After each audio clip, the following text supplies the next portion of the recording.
नमस्ते प्रणाम। मैं एक देवी गीत सुनाने जा रही हूँ। अच्छा लगे तो कमेंट बॉक्स में ज़रूर बताइएगा। मैया दैदा चटक चुनरिया, मैया दैदा चटक चुनरिया, हम दुल्हनिया बनबै ना।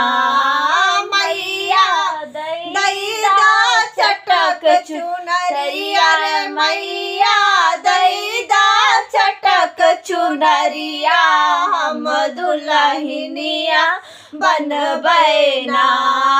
हम दुल्हनिया बनबै ना, हम दुल्हनिया बनबै ना।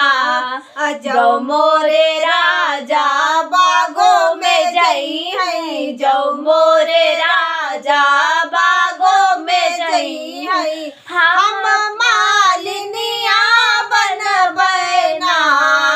हम मालिनिया बनबै ना। गुछबै सुंदर सुंदर गजलवा, गुछबै सुंदर सुंदर गजलवा, हम मालिनिया बनबै ना। हम मालिनिया बनबै ना।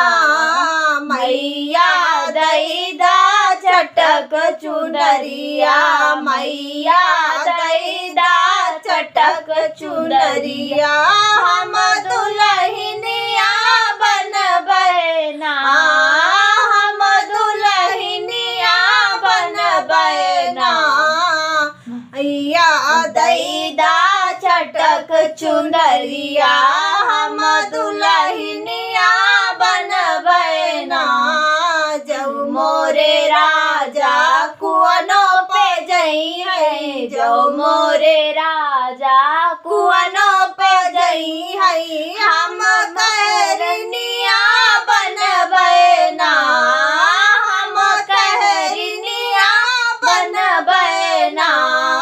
भरबै सुंदर सुंदर घड़िलवा, भरबै सुंदर सुंदर घड़िलवा, हम कहरनिया बनबै ना।